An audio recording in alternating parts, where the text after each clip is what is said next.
Assalamualaikum warahmatullahi wabarakatuh. Apa kabar anak-anak kelas 6A? Ini adalah pertemuan pertama kita, virtual pertama kita. Semoga pertemuan ini Bapak bermanfaat dan berlanjut untuk kedepannya. Baiklah anak-anak sekalian, pada pertemuan kali ini Bapak akan membahas tugas belajar dari rumah, tema 2, subtema 1. Kenapa perlu Bapak bahas? Karena setelah Bapak periksa pada tugas-tugas sebelumnya itu banyak terdapat hal-hal yang kurang tepat.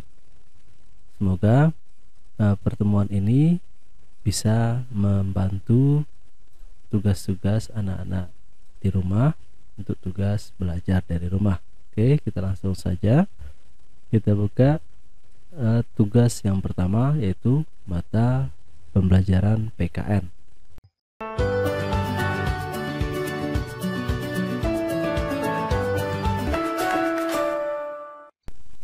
Soal yang pertama, baca buku siswa halaman 9, kemudian tuliskan kesimpulan tentang persatuan melalui hidup rukun dalam perbedaan. A. Apa perbedaan yang ada? Kemudian yang B, apa manfaat hidup rukun? Oke, kita buka buku tema halaman 9. Oke, ini buku tema halaman 9. Sini menceritakan ada sebuah kampung bernama Kampung Cempaka yang merupakan kampung transmigran. Transmigran itu maksudnya adalah orang yang berpindah dari tempat asalnya menuju sebuah tempat yang disediakan oleh pemerintah. Jadi di dalam kampung tersebut banyak warga yang berasal dari berbagai macam tempat dan latar belakang. Oke, yang kita baca, coba kita perhatikan bahwa untuk yang pertama misalnya ada 5 sahabat. Yang pertama ada Asnah yang berasal dari Sunda, kemudian Utami dari Banyuwangi, kemudian Tony anak seorang etnis Tionghoa, kemudian ada Wande dari suku Tengger Jawa Timur, kemudian ada Marta anak seorang pendeta yang dahulu tinggal di Solo. Jadi berdasarkan ini dapat kita ketahui ada banyak perbedaan di antara mereka. Yang pertama ada Sunda, kemudian ada Tionghoa, kemudian ada juga dari Banyuwangi, ada dari Jawa Timur, dan ada juga anak seorang pendeta. Silakan anak-anak sekalian tuliskan perbedaan-perbedaan yang terdapat pada bacaan ini. Kemudian untuk soal yang kedua, coba perhatikan apa manfaat hidup rukun. Silahkan kita coba buka ke bawah. Kemudian pada bagian paragraf terakhir itu silahkan anak-anak cari apa kira-kira manfaat hidup rukun tersebut. Oke, sekarang kita ke soal yang kedua. Buka buku halaman 26. Oke, ini buku halaman 26. Pertanyaannya adalah jelaskan hubungan persatuan untuk mencapai tujuan. Oke, kita perhatikan bahwa silakan anak-anak Bapak cari di sini apa hubungannya antara persatuan dengan mencapai tujuan. Tujuan dari bacaan ini adalah untuk mencapai kemerdekaan. Kemudian apa yang terjadi jika seandainya tidak ada persatuan antara pejuang kemerdekaan Indonesia? Kita perhatikan bahwa pejuang kemerdekaan itu ada 2 golongan. Yang pertama golongan tua, kemudian yang kedua adalah golongan muda. Oke, sekarang kita ke soal yang ketiga. Bacalah buku halaman 40. Kemudian, jika kamu adalah petugas pengibar bendera berasal dari daerah yang berbeda, sikap apakah yang akan kamu pupuk untuk mencapai tujuan? Oke, silakan anak-anak Bapak buka buku halaman 40. Kemudian silakan dibaca Oke, silahkan dibaca teks tentang Abdul Latif Hendradi Ningrat yang pernah yang merupakan pengibar bendera pada peristiwa proklamasi kemerdekaan Indonesia. Bagaimana seandainya jika Ananda adalah seorang pengibar bendera yang berasal dari daerah yang berbeda? Jadi sikap apa yang perlu kita pupuk untuk mencapai tujuan? Baik, sekarang kita ke mata pembelajaran IPS. Coba perhatikan, baca buku halaman 1 sampai dengan 5, kemudian tuliskan sejarah apa yang ada pada peringatan 17 Agustus. Oke, silakan anak-anak Bapak buka buku halaman 1 sampai dengan 5, kemudian silakan dibaca, kemudian jawab pertanyaan yang ada. Jadi silakan dibaca buku halaman 2, 3, 4, dan 5. Silakan anak-anak Bapak ringkas peristiwa-peristiwa apa saja yang ada pada peringatan 17 Agustus. Kemudian untuk pertanyaan kedua, ceritakan dengan ringkas saat-saat sebelum awal dari kemerdekaan Indonesia. Oke, ini bisa juga anak-anak cari jawabannya pada buku halaman 2. Silakan anak-anak Bapak baca dengan cermat, kemudian temukan apa jawabannya. Selanjutnya tuliskan makna penting proklamasi bagi kemerdekaan bangsa Indonesia. Di mana letaknya? Silakan anak-anak Bapak buka buku halaman 4 dan halaman 5. Di sana ada jawabannya. Kemudian soal yang terakhir untuk mata pembelajaran IPS, tuliskan 2 contoh penerapan makna proklamasi kemerdekaan dalam kehidupan sehari-hari. Silakan buka buku halaman 32. Kira-kira apa saja penerapan sikap yang mencerminkan sikap memaknai proklamasi dalam kehidupan sehari-hari. Oke, ini halaman, kita lihat dulu halaman 32.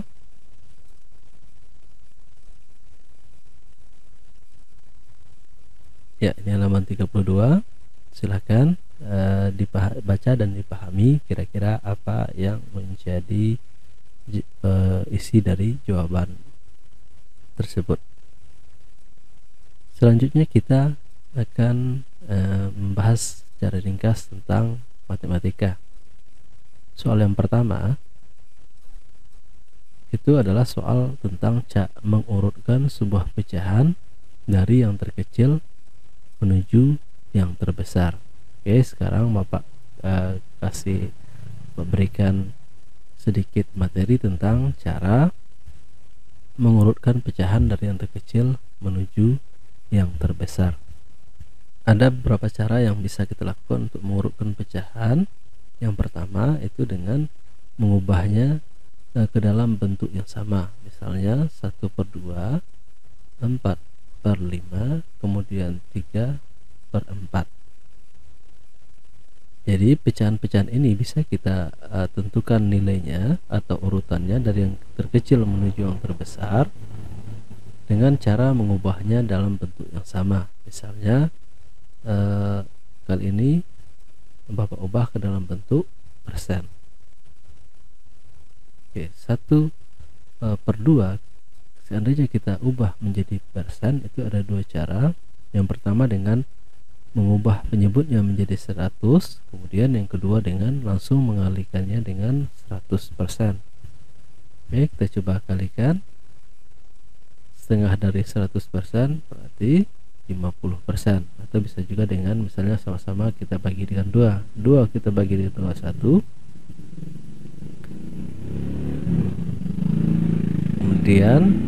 kemudian 100 kita bagi dengan 2 sama dengan 50. Enggak, 1 kali 50 hasilnya 50%. Oke, kemudian yang kedua 4/5 kita kalikan dengan 100%. Sama-sama kita bagi dengan 5, 20, kemudian 4 kali 20 itu sama dengan 80%. Kemudian 3/4 kita kali dengan 100% itu sama juga dengan hasilnya dengan 75%. Oke, 75%, sehingga urutan persen dari yang kecil menuju yang besar adalah 50%, kemudian 75%, kemudian 80%. Sehingga 50% itu mewakili setengah, kemudian setelah itu 75% adalah 3/4, kemudian 80% adalah 4/5. Sehingga kita peroleh urutannya adalah 1, 2, 3. Kemudian bisa juga dengan membagi langsung. Misalnya 1/2 itu sama juga dengan 1 dibagi 2. Oke.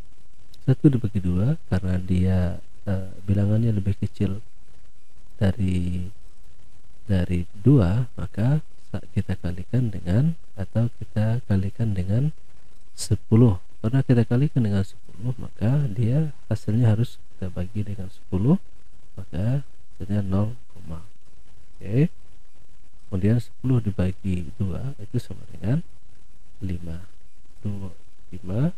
5 dikali 2 sama dengan 10, hingga habis dibagi. Maka setengah tersebut sama juga dengan 0,5. Kemudian 3/4 itu sama juga dengan 3 dibagi 4. Oke, kita bagi tidak bisa. 0,30 dibagi 4 yang mendekati berapa? 4 kali 7.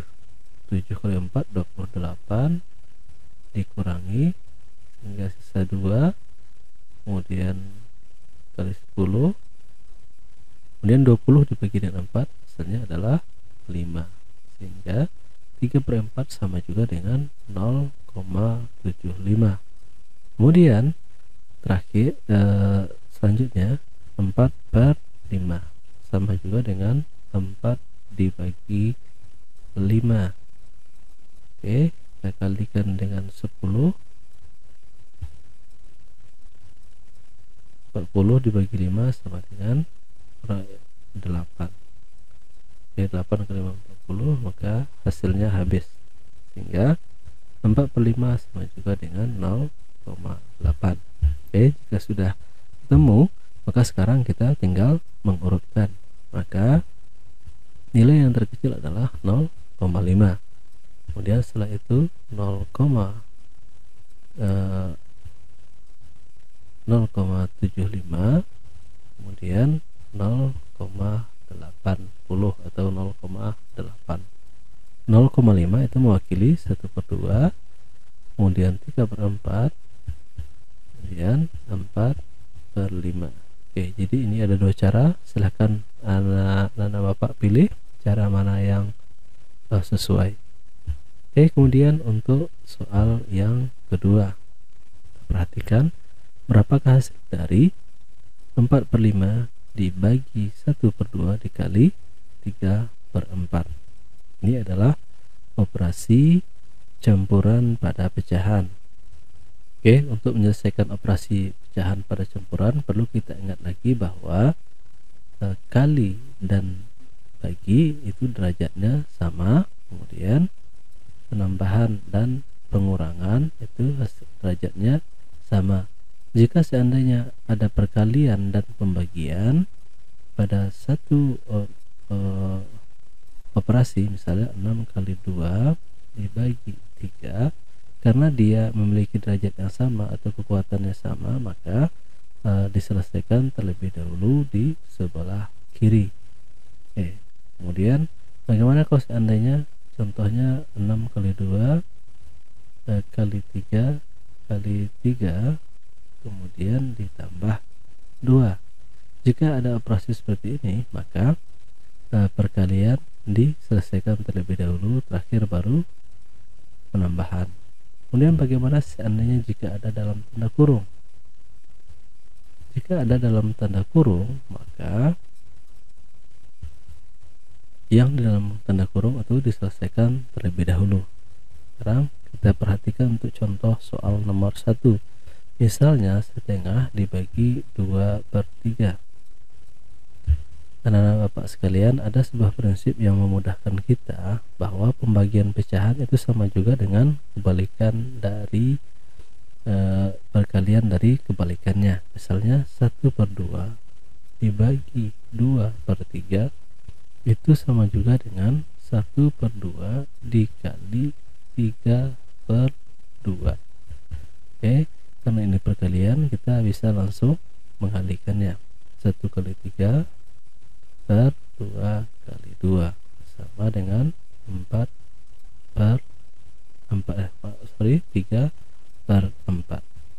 Oke, kemudian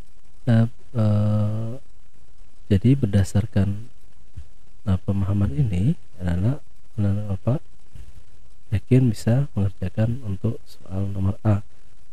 Begitu juga dengan soal untuk nomor B. Oke. Untuk nomor soal B pun sama, karena di sana ada penambahan, misalnya 1/2 tambah 3/4 kemudian dikalikan dengan 5/6, maka operasi yang harus kita selesaikan terlebih dahulu adalah operasi perkalian, kemudian baru dengan penambahan. Kemudian mungkin anak-anak Bapak sudah paham bahwa untuk menambahkan pecahan itu harus kita samakan penyebutnya terlebih dahulu, dan jika tidak sama maka harus kita samakan terlebih dahulu. Bagaimana cara menyamakan penyebutnya? Adalah dengan mencari KPK. Selanjutnya kita ke soal yang ketiga. Soal yang ketiga, perhatikan. Oke, soal yang ketiga itu kita perhatikan, misalnya ada sebuah gelas. Ini sebuah gelas, kemudian jika gelas tersebut berisi air penuh, maka volume isinya adalah 200 ml. Kemudian gelas tersebut diisi 3/5 bagian. Ini misalnya 3/5 bagian. Kemudian setelah itu diminum air tersebut oleh Budi, maka yang tersisa adalah sisanya misalnya adalah 1/4, misalnya 1/4. Pertanyaannya adalah berapakah jumlah air yang diminum Budi tersebut? Maka jumlah air yang diminum Budi tersebut adalah 3/5 dikurang 1/4. Maka kita dapati bahwa untuk melakukan pengurangan ini maka harus kita samakan penyebutnya dulu. Penyebut antara 5 dan 4. KPK antara 5 dan 4 itu adalah 20. Maka penyebutnya adalah 20. 20 kemudian dibagi dengan 54, kemudian dikali dengan 3. Hasilnya adalah 12. Kemudian 20 dibagi 4, 5 dikali dengan 1, 5, sehingga hasilnya adalah 12 kurang 5 per 20, sama juga dengan 7/20. Kemudian jadi sisa air yang diminum oleh Budi tersebut adalah 7/20 bagian. Sementara yang ditanya adalah berapa mililiter. Oke, jadi mililiter air yang diminum Budi adalah 7/20 dikali 200 ml. Sama-sama kita bagi 20, 10, maka hasilnya adalah 7 kali 10 ml sama juga dengan 70 ml. Oke. Sekarang kita ke soal berikutnya. Soal mata pembelajaran IPA. Yang pertama, sebutkan ciri-ciri bunga teratai. Oke, silahkan anak-anak Bapak cari di dalam buku tersebut tentang pembahasan bunga teratai. Oke, ini pembahasan dengan bunga teratai. Silahkan anak-anak Bapak baca dan pahami, kemudian temukan apa ciri-ciri dari bunga teratai.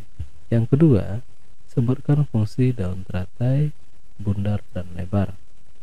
Oke, di sini juga ada jawabannya, silahkan ditemukan. Kemudian fungsi rongga batang bunga teratai sama juga, masih di dalam bacaan yang sama. Kemudian yang terakhir ada apa yang dimaksud dengan tumbuhan hidrofit, higrofit dan xeropit. Oke, untuk ini silahkan anak-anak Bapak buka buku tema, kemudian dibaca halaman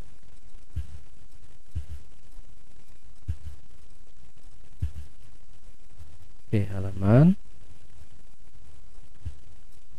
19, kemudian 20, 19 dan 20. Silahkan ditemukan, dibaca apa yang dimaksud dengan tumbuhan hidrofit, higrofit dan xeropit. Kemudian kita ke mata pembelajaran bahasa Indonesia.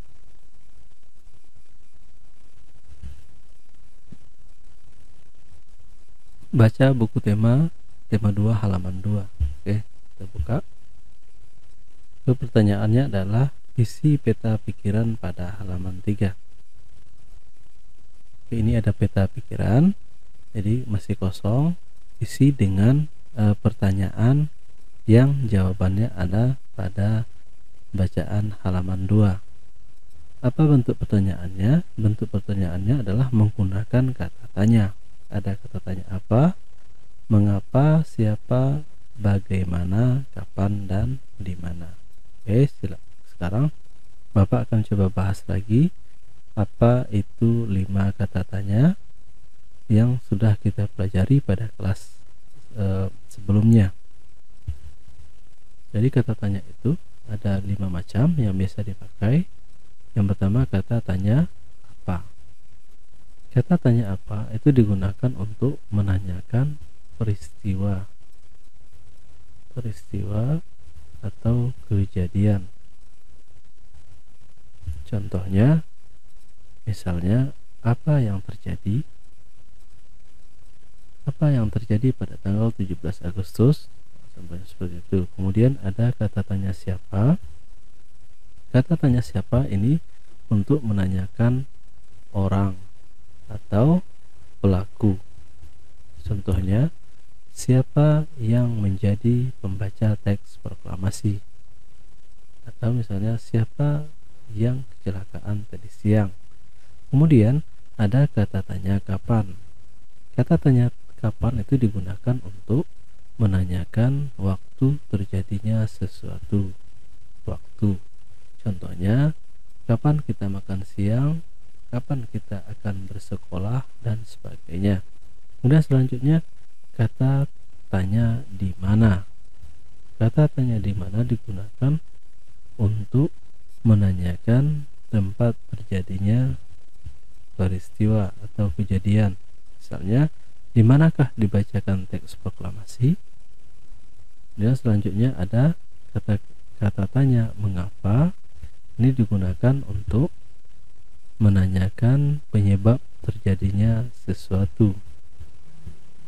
Kemudian yang terakhir ada kata tanya bagaimana. Bagaimana itu ditanyakan untuk menanyakan cara atau proses terjadinya sesuatu. Contohnya, bagaimana cara membuat roti? Bagaimana cara membuat patung dari tanah liat? Jadi jawabannya adalah tentang proses dan atau caranya. Oke, anak-anak sekalian, jadi jawaban ini adalah jawaban yang jawaban untuk mengisi peta pikiran ini adalah bentuk pertanyaan yang menggunakan, misalnya pada kolom apa itu menggunakan kata apa, katanya apa, kemudian pada kolom mengapa itu menggunakan kata tanya mengapa. Silahkan buat pertanyaan yang jawabannya ada pada teks halaman 2. Kemudian untuk soal nomor 2 sama juga seperti itu, buat peta pikiran dengan bacaan halaman 22 dan 23. Soal nomor 3 sama, kemudian soal nomor 4 pun sama. Selanjutnya untuk tugas SPDP, kita diberikan ada materi pola tari, pertama tari garis lurus, kemudian pola garis lengkung. Pola ini maksudnya adalah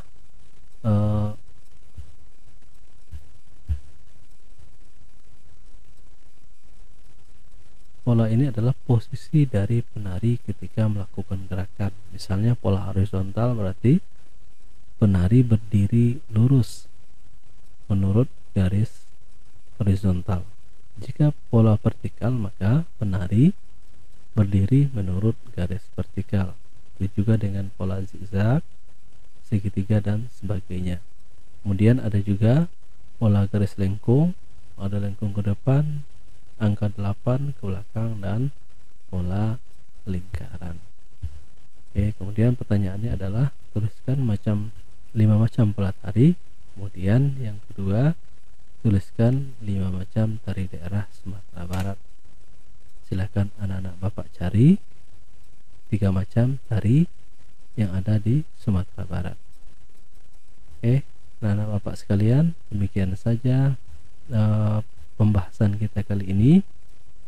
Jika ada yang kurang paham, kurang jelas pada bagian mana, silahkan anak-anak Bapak tanyakan di grup WA. Insya Allah Bapak akan jawab sesuai dengan waktu yang tersedia. Oke, selamat belajar. Mudah-mudahan dapat menyelesaikan tugas dengan baik. Mohon maaf atas segala kekurangan. Assalamualaikum warahmatullahi wabarakatuh.